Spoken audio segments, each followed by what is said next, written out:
Good morning.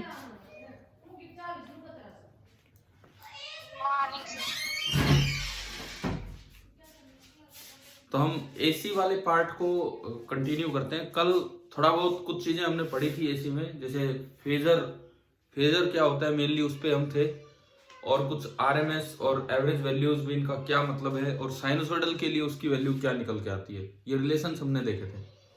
तो आज का जो हमारा टारगेट रहेगा मेनली क्या होगा कि देखो, अब ये चलो ठीक है, मैं तो अपनी तरफ से करवा रहा हूँ रिवाइज, लेकिन आप लोग पहले काम करेंगे आज की क्लास के बाद कि जो ये चैप्टर है अल्टरनेटिंग करंट एनसीईआरटी बुक से, इसका एक एक पार्ट आप पहले कर लेंगे। 26 सवाल इसमें दिए हैं एक्सरसाइज में, कुछ सॉल्व एग्जाम्पल होंगे। तो मैं तो ये चाहूंगा कि आज की क्लास के बाद आज पूरे दिन भर में आप ये काम अपना कंप्लीट करें, ताकि कलम मिले तो कुछ डाउट्स के साथ मिले। अब मैं कुछ बेसिक सी बातों पे चलता हूं कि आर, एल और सी ये क्या है, ये किस तरह से सर्किट को मतलब प्रभावित करते हैं। एसी में मैंने एक बार एक आर लगाया,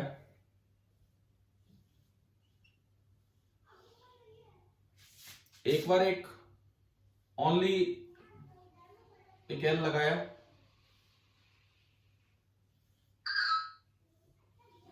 और एक बार ओनली एक सी लगाया, और नीचे इनमें एसी सोर्स आपने लगा दिया। और इसको हम बोल रहे होते हैं ड्राइविंग सोर्स, और इसकी फ्रीक्वेंसी एंगुलर फ्रीक्वेंसी को ड्राइविंग फ्रीक्वेंसी या ड्राइविंग एंगुलर फ्रीक्वेंसी हम बोल दिया करते हैं। तो इसमें मान लो जो वोल्टेज आपने लगाई है that is V equal to VM sine omega driving into T। तीनों में यही की यही वोल्टेज आपने अप्लाई की। डायरेक्ट में रिजल्ट्स पे आऊं क्योंकि इनके प्रूफ वगैरह आप पहले पढ़ चुके हैं। केवीएल लगा के पूछा जाए कि क्या केवीएल केवल डीसी सर्किट्स पे लगता है, केसीएल केवीएल, या एसी पे भी वैलिड है? बताओ। केसीएल केवीएल दोनों तरह के सर्किट्स पे वैलिड है, चाहे एसी हो चाहे डीसी हो। अगर मैं इसकी बात करूं रेजिस्टेंस की, तो रेजिस्टेंस में करंट और वोल्टेज दोनों सेम फेज में चलते हैं। करंट और वोल्टेज दोनों सेम फेज में चलते हैं, मतलब विद टाइम सपोज अगर V इस तरह का है तो जो I का ग्राफ होगा वो भी बिल्कुल एग्जैक्टली ऐसा ही होगा। हाँ, पीक वैल्यू अलग हो सकती है, लेकिन ये T/2 टाइम, ये T टाइम बिल्कुल ऐसा का ऐसा ग्राफ आपका बनेगा करंट का। ये इसकी पीक वैल्यू Im, इसकी पीक वैल्यू Vm, बस एक ही फर्क आया है, Im अलग हो गया है, और Im की वैल्यू होती है Vm/R, बाकी सब सेम है। ये आपका है प्योरली रेजिस्टिव सर्किट। तो वोल्टेज और करंट दोनों के दोनों सेम फेज में होते हैं रेजिस्टिव सर्किट में, ठीक है। इंडक्टेंस में बताओ कौन आगे कौन पीछे। इंडक्टेंस में अगर आपने ये वोल्टेज अप्लाई की, Vm आगे, हाँ ये आपकी वोल्टेज है, तो इंडक्टेंस में जो करंट होगा I, करंट पीछे चलता है। अब पीछे चलने का क्या मतलब है, π/2 पीछे चलता है, मतलब 1/4 साइकिल उसकी पीछे चलेगी, 1/4 साइकिल उसकी पीछे चलेगी। ग्राफिकली इस बात का क्या मतलब है, 1/4 साइकिल पीछे चलने का मतलब है कि इसका वोल्टेज का पीक यहां आया है, तो करंट का ये पीक इस समय आएगा, ये 1/4 टाइम के बाद, इस तरह से। अब अगर मैं इस बात को पूरा करूं तो ये कुछ ऐसी बन जाती है।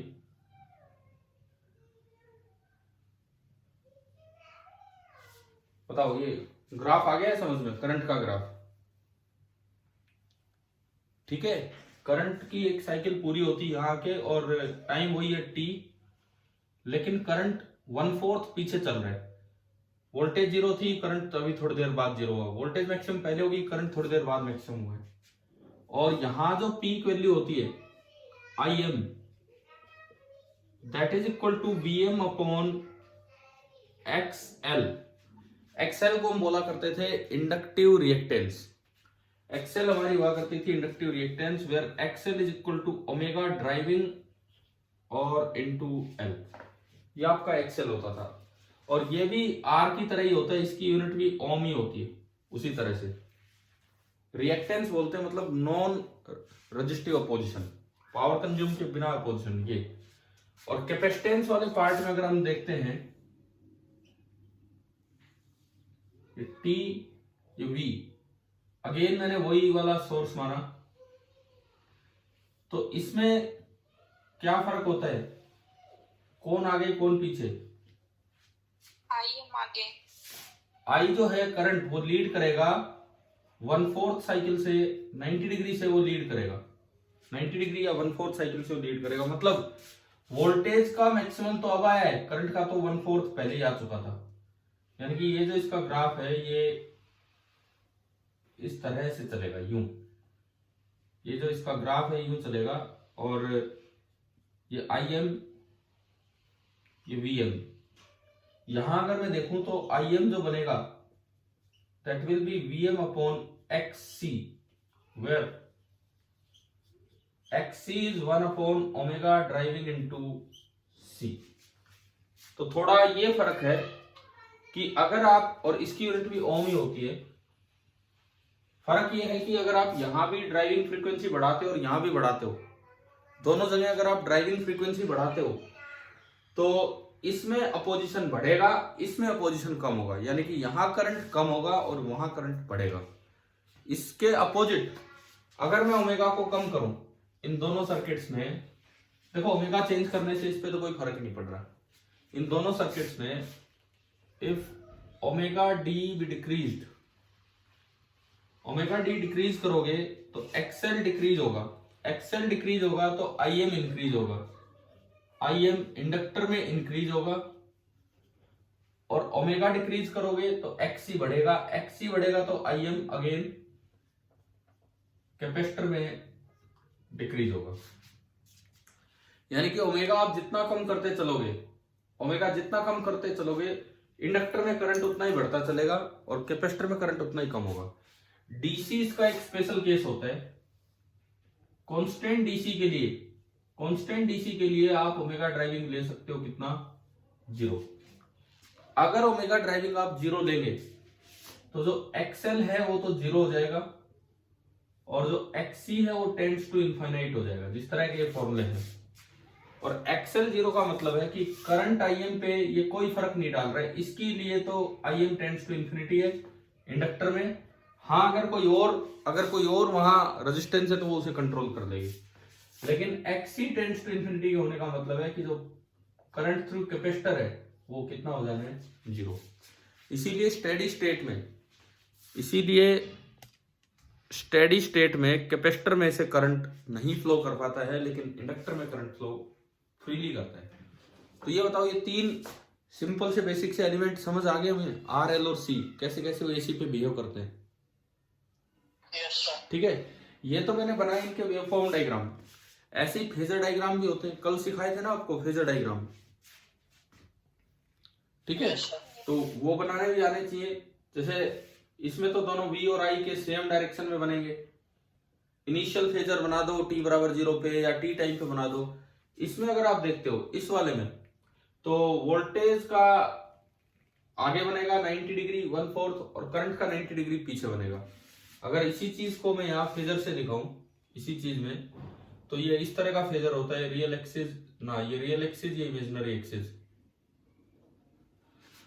अब अगर आप वोल्टेज का इनिशियल फेज देखते हो तो वो 0 है, तो आपने अगर वोल्टेज का फेजर यहाँ दिखाया, फेजर का जो मैग्नीट्यूड होता है वो इसका एम्पलीट्यूड दिखाते हैं VM।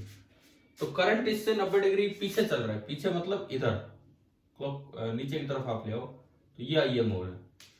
जबकि अगर आप कैपेसिटर में दिखाओगे फेजर t बराबर 0 पे, तो वोल्टेज आपने इधर दिखाई t बराबर 0 पे, उसका फेज 0 है, तो करंट 90 डिग्री आगे चल रहा है, तो करंट आपका यहां दिखेगा। इन एनी केस ये जो एंगल है ये 90 डिग्री है। अब एक बड़ी अच्छी सी रिलेशन होती है एवरेज पावर कंज्यूम्ड AC में, क्या उसका फॉर्मूला आता है। चलो ये मैं हटाऊं ये 3 एलिमेंट यहां से, यस सर। ठीक है।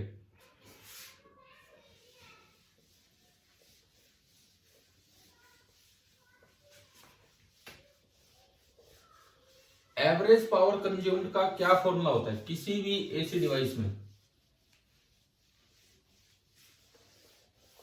आपने कोई वोल्टेज उसको दी है, कोई करंट उसमें से जा रहा है, जैसे मान लो ये कोई भी एक एलिमेंट है, हमें नहीं पता क्या है ये, आर एल सी या उसका कॉम्बिनेशन कुछ भी है, और आपने यहां से कोई वोल्टेज प्रोवाइड की, V is equal to V M sine omega driving into T, ये आपने वोल्टेज प्रोवाइड की। तो अगर हमसे पूछा जाए कि भाई इस डिवाइस ने पावर कितनी कंज्यूम की है, तो सबसे पहले तो मुझे इसमें से करंट देखना आना चाहिए, वो आर है, एल है, सी है या कॉम्बिनेशन है, उसके अकॉर्डिंग बनेगा आई बराबर आई की maximum value into sine of कुछ भी फेज डिफरेंस आ सकता है, omega driving T plus phi naught minus phi naught, ऐसा कुछ भी बनेगा। कैपेसिटर होता अगर इसमें तो plus pi by two, inductor होता तो minus pi by two, R होता तो जीरो, और अगर उनके कॉम्बिनेशन होते आर और सी होता तो प्लस थोड़ा सा ज्यादा होता, आर और एल होता तो माइनस थोड़ा सा हो जाता। इस तरह से इस फाइव नोट को हम बोलते हैं पावर फैक्टर एंगल। तो जो एवरेज पावर कंज्यूम करता है ये डिवाइस, उसका फॉर्मूला हमने पढ़ रखा होगा, V R M S into I R M S into power factor. और पावर फैक्टर को हम कहा करते थे, पावर फैक्टर आपका होता है कोस ऑफ फाइव नोट, ये आपका होता है पावर फैक्टर। बताओ भाई यहां तक आ गया समझिए फॉर्मूला, याद है नहीं तो? अच्छा आता कैसे है फॉर्मूला, इसका प्रूफ भी आपसे पूछा जा सकता है, किस तरह से फॉर्मूला डिराइव होता है। इंस्टेंटेनियस पावर होती है V इंटू आई, V ये लिख रखा, आई ये लिख रखा। एवरेज पावर होती है integral P D T, zero से T, upon integral D T, zero से टी। समझ गए ना, एवरेज का रिलेशन तो शायद आपको और हमें याद है सभी को। ठीक है, V की वैल्यू या I की वैल्यू यहां पुट की, V की वैल्यू यहां पुट की, इंटीग्रेशन के हिसाब से उसे प्रोडक्ट को एक सिंगल साइन कोस में कन्वर्ट करके, और फिर ये सोल्व करना है, ये लिमिट लगानी है, और जब आप सिंप्लीफाई करोगे तो ये आएगा। तो अब आप, हाँ जी, एवरेज फुल साइकिल का निकलेगा। हाँ एवरेज पावर तो पूरी साइकिल का ही निकलता है, या लंबे समय पे भी लेते हो तो कई ऐसी साइकिल्स पूरी हो चुकी हो, ये मतलब है। ठीक है, एवरेज में कोई मतलब हमें जरूरत नहीं है हाफ साइकिल लेने की, फुल साइकिल पे निकाल सकते हैं आराम से।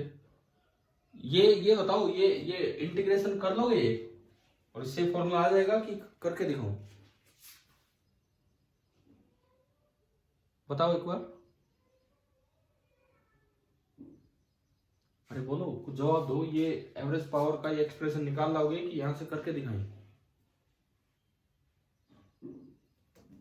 चलो ठीक है, कर लोगे आप, मैं मान के चल रहा हूं।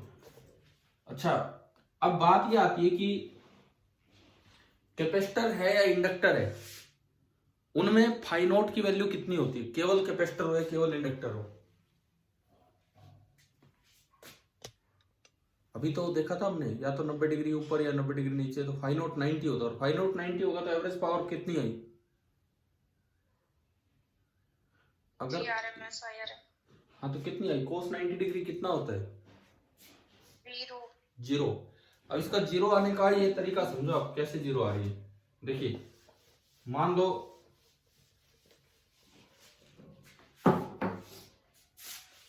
सपोज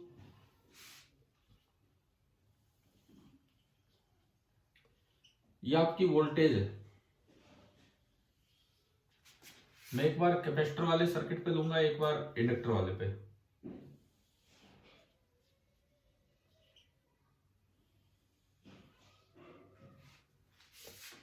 अगर वो ग्राफ इंडक्टर के करंट के लिए बना रहे हैं, और एक बार हम वो ग्राफ बनाएंगे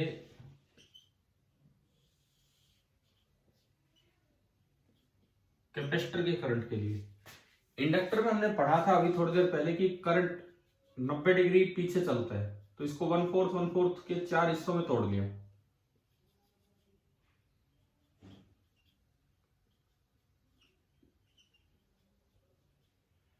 इस तरह से ये जो यहां मैक्सिमम है, ये मैक्सिमम इसमें यहां आएगा, बाद में आएगा। तो यानी कि ये जो ग्राफ है ये ऐसा जाना है, ये यूं। और अगर मैं कैपेसिटर की बात करूं, capacitor T/4 T/2 3T/4 and T, अगर मैं कैपेसिटर की बात करूं तो कैपेसिटर में करंट आगे चलता है, तो ये ग्राफ यहां से शुरू होके और ये यू जाना है, अभी बनाए थे। अब ये एवरेज पावर दोनों में जीरो क्यों है, उसका कारण समझते हैं। एक पूरी साइकिल में हम इंस्टेंटेनियस पावर लेके देखेंगे। पहले इस हिस्से में बताओ, इस पार्ट में वोल्टेज पॉजिटिव है कि नेगेटिव, ऊपर है कि नीचे, पॉजिटिव। और करंट नेगेटिव। तो अगर आप पावर बताएंगे तो प्रोडक्ट होता है, प्रोडक्ट V इंटू आई। तो पावर पॉजिटिव आई कि नेगेटिव आई, नेगेटिव। फिर इस पार्ट में देखिए, वोल्टेज पॉजिटिव है, करंट भी पॉजिटिव है, तो पावर क्या होगी, पॉजिटिव। फिर इस पार्ट में देखो, वोल्टेज नेगेटिव और करंट पॉजिटिव है, तो माइनस इंटू प्लस माइनस होगा। और आखिरी पार्ट में ये नेगेटिव, दोनों नेगेटिव का प्रोडक्ट पॉजिटिव। तो इन चार में एक नेगेटिव, एक पॉजिटिव, एक नेगेटिव, एक पॉजिटिव, तो एवरेज पावर कितनी बन जाएगी, 1/4 साइकिल में नेगेटिव है, फिर पॉजिटिव नेगेटिव पॉजिटिव, तो ये एवरेज पावर आपकी बनेगी 0। ऐसे ही यहां भी आप कंफर्म कर सकते हो। देखो पॉजिटिव पॉजिटिव का प्रोडक्ट आएगा पॉजिटिव, पॉजिटिव नेगेटिव इसका प्रोडक्ट आएगा नेगेटिव, नेगेटिव नेगेटिव का प्रोडक्ट आएगा पॉजिटिव, नेगेटिव पॉजिटिव का प्रोडक्ट आएगा नेगेटिव। अगेन आप देखोगे तो पावर आधे में पॉजिटिव बन रही है और आधे में नेगेटिव। आपके बुक अगर आप खोलेंगे तो उसमें वहां ना बड़े अच्छे ग्राफिकली ये दोनों चीजें समझाई गई है, 4 पार्ट्स में ब्रेक करके पूरा समझा रखा होगा, इंडक्टर के लिए भी और कैपेसिटर के लिए भी। कई बार बोर्ड में ऐसे सवाल आ जाते हैं कि एक ही उसमें ना 3 ग्राफ बना रखे हैं, 3 ग्राफ आपको पहचानना होता है, V कौन सा, I कौन सा और पावर का कौन सा। तो V और I का तो टाइम पीरियड सेम रहता है, V और I का तो टाइम पीरियड सेम रहता है, पावर का जो टाइम पीरियड आएगा प्रोडक्ट होने से वो आधा हो जाता है इनसे। तो ये ग्राफ्स आपको समझ में आने चाहिए कि भाई वहां पे कैसे क्या ये ग्राफ बना रखे हैं। जैसे मैं अगर बताऊं, इसमें पेज नंबर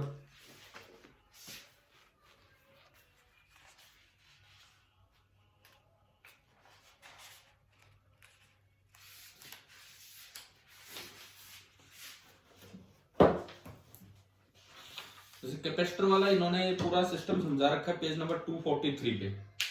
उससे पहले इन्होंने इंडक्टर का भी समझा रखा है, कैपेसिटर का समझाया हुआ है पेज नंबर 243 पे।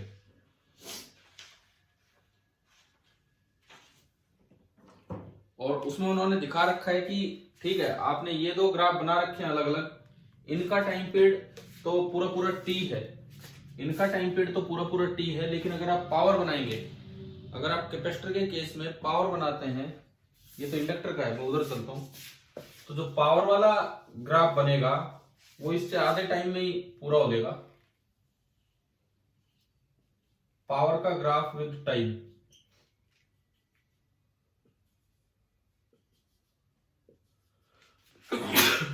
इस तरह का ये है। और देखिए T/4 T/2 3T/4 and T, इस जगह पावर पॉजिटिव है और इस जगह पावर नेगेटिव है। इतनी देर में इसकी एक साइकिल पूरी हो जाती है पावर की, ये पॉजिटिव भी हो आई और फिर ये नेगेटिव है। तो आप देखो पावर का टाइम पीरियड आधा है कि सेम है V और I से? आधा है।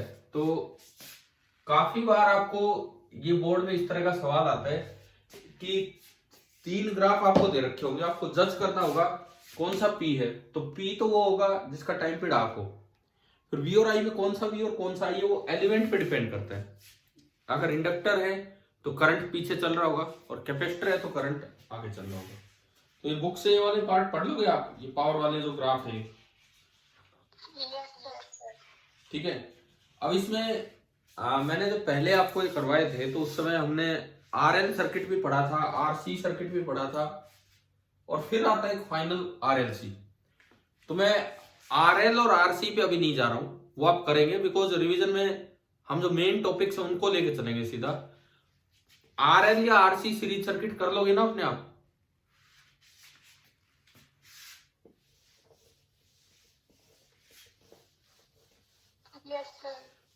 ठीक है।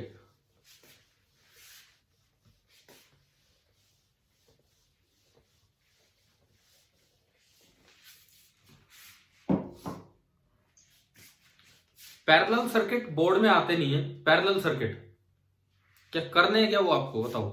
पैरेलल वाले जो सर्किट है वो सीरीज वाले ही आते हैं, AC सीरीज। अगर पैरेलल सर्किट ढंग से देखने हो तो मैं एक कोई रिकॉर्डेड वीडियो आपको भेज दूंगा, लेकिन अभी तो हम सीरीज सर्किट पे चलें क्योंकि बोर्ड एग्जाम में तो वही पूछे जाएंगे। तो इसमें सबसे मेन चीज जो आती है वो है RLC सीरीज सर्किट। ये देखें हम क्या है। देखो आपने +1 क्लास में ऑसिलेशंस पढ़े हैं, ऑसिलेशंस, उसमें पढ़ा होगा कि भाई 3 तरह के नाम पढ़े होंगे। एक तो free undamped oscillations. Free undamped का मतलब है कोई चीज ऑसिलेट कर रही है, उस पर बाहर से कोई फोर्स नहीं लगा रहा, वो अपने आप ही, बाहर से कोई उसको लगातार एनर्जी नहीं दे रहा, वो अपने आप ऑसिलेट कर रही है, और उस ऑसिलेशन में जो टोटल एनर्जी है वो कम नहीं हो रही है बार बार उससे। एक आपने पढ़े होंगे फ्री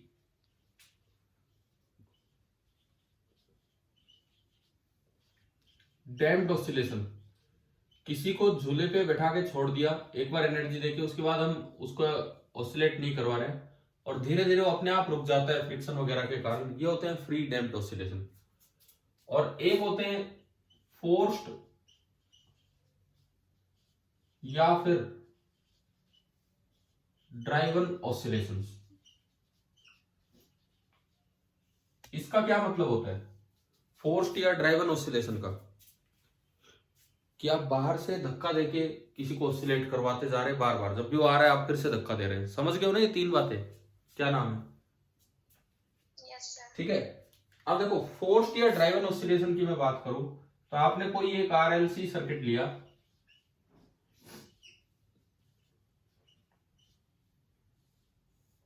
और उस पर एक सोर्स प्रोवाइड कर दिया जिसकी ड्राइविंग फ्रीक्वेंसी है ओमेगा डी। ये तो आपके होते हैं फोर्स्ड या driven oscillation. Free damped oscillation का मतलब है आपने यही सिस्टम लिया लेकिन सोर्स प्रोवाइड नहीं कर रखा, इसको बस एक कनेक्टिंग वायर से ज्वाइन कर रखा है, अब अपने आप ऑसिलेशंस हो रहे हैं एनर्जी के, वोल्टेज के, करंट के। तो ये आपके होते हैं फ्री, लेकिन इसमें रेजिस्टेंस होने की वजह से कुछ डैम्पिंग होगी, एनर्जी लॉस होगा। और फ्री अनडैम्प्ड का मतलब है कि आपने एक इंडक्टर ले लिया और एक कैपेसिटर, कोई रेजिस्टेंस नहीं है, और इनको यूं ज्वाइन कर दिया, ये आपके होते हैं फ्री डैम्प्ड ऑसिलेशन। तो आप ये बताओ ये 3 सर्किट पहचान में आ रहे हैं कौन सा किसका है? ठीक है। अब जो जिस सीक्वेंस में हम चल रहे थे वो तो था ये वाला काम, जिस सीक्वेंस में हम चल रहे थे वो ये वाला काम था। तो मैं पहले उस पर आता हूं। इस RLC सर्किट को सोल्व करने के लिए एक इंपीडेंस डायग्राम होता है।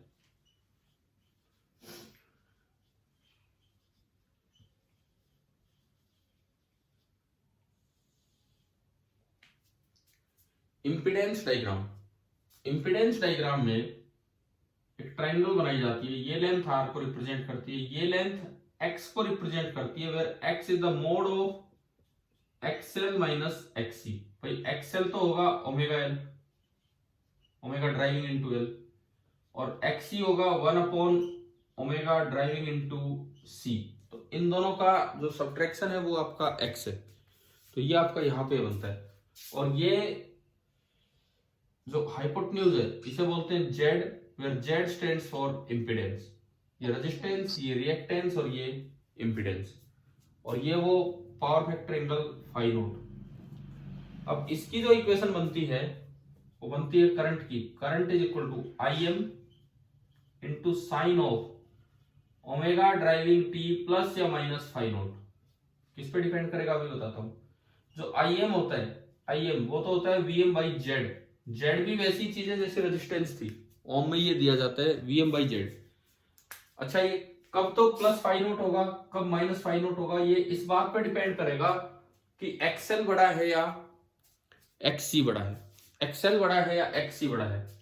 अगर एक्सएल बड़ा हुआ तो इंडक्टिव सर्किट है। इंडक्टेंस का काम क्या होता है, करंट आगे रखना या करंट पीछे रखना, बताओ। पीछे। तो अगर एक्सएल बड़ा है तो ये माइनस फाई नोट कर देना है। अगर एक्ससी बड़ा है तो कैपेसिटेंस के अकॉर्डिंग सर्किट चलेगा। कैपेसिटेंस का काम होता है करंट को आगे रखना, तो ये plus phi naught. Phi naught यहां से निकल जाएगा, टेन फाई नोट बराबर एक्स बाई आर। इससे फाई नोट निकल जाएगा, tan phi naught is equal to X upon R. और जेड भी इसी ट्रायंगल से निकल जाएगा, under root R square plus X square. ये आपका होता है जेड, यहां से जेड निकल जाएगा। सर, हाँ जी सर इस जेड का ग्राफ बनता है? जेड का ग्राफ बनता है ना, बिल्कुल बनता है। इसमें अभी हम चल रहे हैं उधर। देखो इन सर्किट्स को लेंगे बाद में, ये एल और सी। इस पे एक अच्छा सा सवाल बनता है कि फ्री अनडैम्प्ड ऑसिलेशंस अनरियलिस्टिक है, कोई दो रीजन दो, कोई भी दो कारण कि क्यों अनरियलिस्टिक है। तो उसका कारण ये दिया जाता है, आपकी किताब में भी अलग से लिखे होंगे। एक तो प्योर इंडक्टिव कोई होता ही नहीं है, कोई भी वायर, हर वायर की कुछ ना कुछ रेजिस्टेंस होगी, तो अगर रेजिस्टेंस होगी तो अपने आप लॉस होगा। दूसरी बात, इसमें चार्ज बार बार ऑसिलेट करता है, तो वो एक्सेलरेट करेगा, डिसेलरेट करेगा। चार्ज में अगर एक्सेलरेशन और डिसेलरेशन होती है तो ईएम वेव्स बाहर आती हैं। ईएम वेव्स अगर बाहर आएंगी तो एनर्जी अपने आप नष्ट होगी इसकी। तो ये एक सवाल यहाँ पे है जो है, तो ये दोनों तो बाद में ज्यादा चांसेस है उस पे सवाल आने के, तो मैं इनको हटा रहा हूं यहाँ से। बाकी ये बताओ, पहचान में तो आ गए ना ये तीन सर्किट क्या क्या है? Yes sir. ठीक है, अब मैं यहां पे वो ग्राफ वाली बात आपने की है, वहीं पे आता हूं। देखो जेड का ग्राफ बनाया जाता है विद ओमेगा ड्राइविंग। जेड का फॉर्मूला है under root X square R square plus X square. तो under root R square plus X आपका है omega driving into L minus 1 upon omega driving into C. बड़े में छोटा घटा देना है, लेकिन ऊपर स्क्वायर लगा हुआ। तो ये जेड का ग्राफ कैसा बनता है, अगर आप ओमेगा ड्राइविंग को जीरो कर दो तो ये इनफाइनाइट हो गया, 1 अपॉन ओमेगा ड्राइविंग इनफाइनाइट हो गया, तो पूरा इनफाइनाइट मतलब ये इन्फिनिटी तक जा रहा होगा। ये ग्राफ नीचे आता है, ये ग्राफ नीचे आता है, बीच में इस तरह से बनता है और ये ऐसा बन जाता है, इस तरह का ग्राफ होता है। अच्छा, ये बिल्कुल जीरो होना जरूरी नहीं है, बिकॉज कुछ ना कुछ आर है। अगर सर्किट में आर ना हो तो ये बिल्कुल जीरो भी हो जाता है। आर है तो ये जेड की जो मिनिमम वैल्यू है, जेड की मिनिमम वैल्यू तब होगी जब ये कैंसिल हो जाए, और ये कैंसिल होंगे तो ओनली आर बचेगा। और ये तब होता है when omega driving into L is equal to omega driving 1 upon omega driving into C. वहां से ओमेगा ड्राइविंग कितना निकल के आता है, 1 अपॉन रूट एल सी।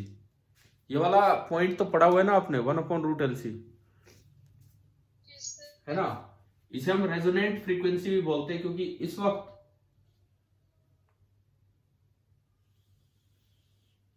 जो आपका करंट बनेगा, इस वक्त जो आपका करंट बनेगा वो बिल्कुल इससे उल्टा बनेगा। यहाँ पे करंट मैक्सिमम हो जाएगा। जब ओमेगा ड्राइविंग बराबर 1/√LC लेंगे तो जो करंट है वो मैक्सिमम हो जाएगा। और कितना हो जाएगा? Vm/Z मिनिमम, और Z मिनिमम है R, तो this is your I max. और इस समय ये रेजोनेंस हुआ है, मैक्सिमम करंट यहां से आ रहा है। तो ये दो ग्राफ हमें समझ आने चाहिए। और अगर R0 हो सर्किट में तो ये ग्राफ कैसे बनेंगे? अगर R0 हो तो ये ग्राफ कैसे बनेंगे? R0 हो तो ये वाला ग्राफ तो नीचे टच कर जाएगा। अगर R0 है तो ये वाला ग्राफ तो नीचे टच कर जाएगा। स्पेशल केस में बना रहा हूं R0 वाला केस। तो ये वाला ग्राफ तो यहां से जाएगा और ये वाला क्लास ये इंफिनिटी तक पहुंच जाएगा यूं। ये आइडियल रेजोनेंस है, आइडियल रेजोनेंस। बताओ, ये ग्राफ आ गए समझ रेजोनेंस के? ठीक है। और इससे ये पता लगता है कि देखो ये रेजोनेंस तब हो रहा है जब ये दोनों इक्वल हो।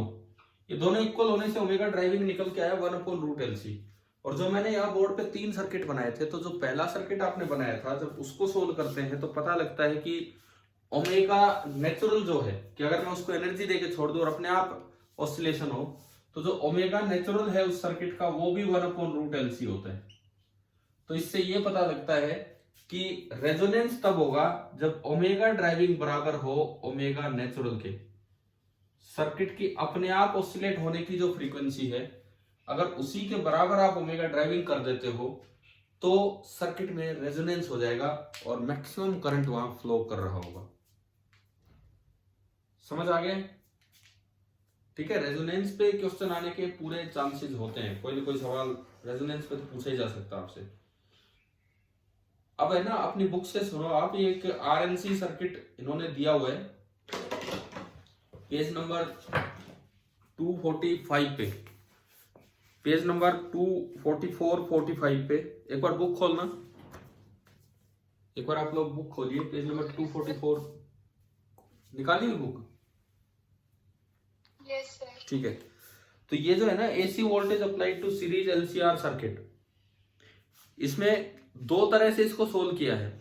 एक फेजर डायग्राम सॉल्यूशन और एक एनालिटिकल सॉल्यूशन। ये दोनों आपको पढ़ने, नहीं समझ में आता है तो अगली क्लास में आप पूछेंगे। एक फेजर डायग्राम सॉल्यूशन और एक एनालिटिकल सॉल्यूशन, ये दोनों आपको अच्छे से कवर करने हैं। ठीक है। और रेजोनेंस उसके बाद है, शार्पनेस ऑफ रेजोनेंस। तो ये सारा पार्ट तो हम करेंगे इसमें। मैं एक बार आप पे नजर डालता हूं, पार्टिसिपेंट्स कौन कौन हैं और कितने हैं। क्या भाई इनमें से कोई ऐसा है क्या जो कल नहीं हो, कल वाली क्लास में नहीं था? क्या आप में से कोई ऐसा बच्चा है जो कल नहीं था? Yes sir. अच्छा, तो वो तो एक 2-3 मिनट, क्योंकि वो इंट्रोडक्टरी क्लास थी, वो भी बहुत जरूरी क्लास थी। ये तो आगे के टॉपिक है सीधे सीधे, वो भी ज्यादा इंपॉर्टेंट क्लास थी। कल हमने थोड़ा फेजर का आइडिया लिया था कि एक एसी सर्किट में फेजर होता क्या है। ज्यादा जो मेन बात थी कल वही गई थी, फेजर का क्या मतलब है। और जरूरी नहीं है कि जिस वक्त वोल्टेज मैक्सिमम हो तभी करंट भी मैक्सिमम। फेजर हमने डिफाइन किया था, आपकी बुक में भी दे रखा है फेजर। एक वेव इक्वेशन से फेजर कैसे बनाते हैं वो आपको सीखना है। क्या था, 2 बातें बताई थी। फेजर एक वेक्टर होता है, उस फेजर का जो मैग्नीट्यूड हो, बताओ वो कितना लेते हैं हम। उस वेक्टर का जो मैग्नीट्यूड है कितना, जितना उस वेव का एम्पलीट्यूड है, जो इक्वेशन लिखी उसका एम्पलीट्यूड है।